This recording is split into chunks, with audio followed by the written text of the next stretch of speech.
Walmart proposed a $3.1 billion legal settlement on Tuesday over the toll of powerful prescription opioids sold at its pharmacies, becoming the latest major drug industry player to promise major support to state, local and tribal governments still grappling with a crisis in overdose deaths. The retail giant's announcement follows similar proposals on November 2 from the two largest U.S. pharmacy chains, CVS Health and Walgreen Company, which each said they would pay about $5 billion.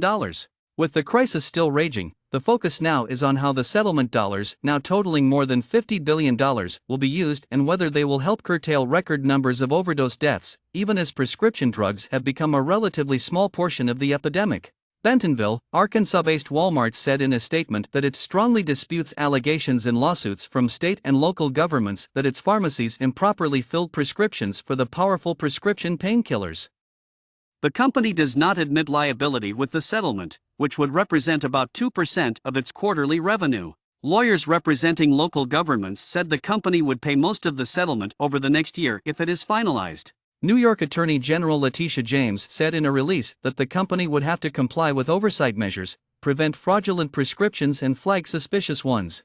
Some government lawyers suggested Walmart has acted more responsibly than other pharmacies when it came to opioids.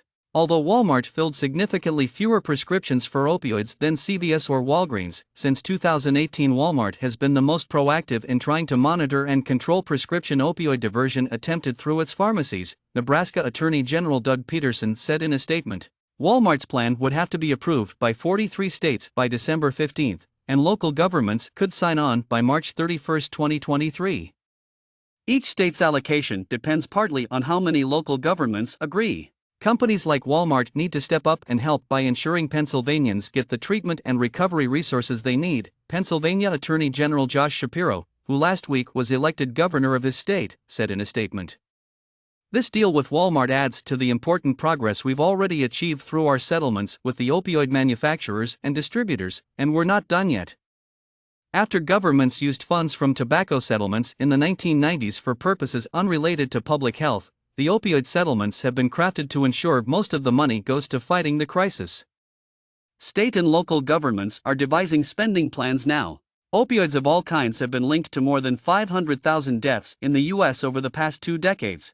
In the 2000s, most fatal opioid overdoses involved prescription drugs such as OxyContin and generic oxycodone. After governments, doctors and companies took steps to make them harder to obtain, people addicted to the drugs increasingly turned to heroin, which proved more deadly.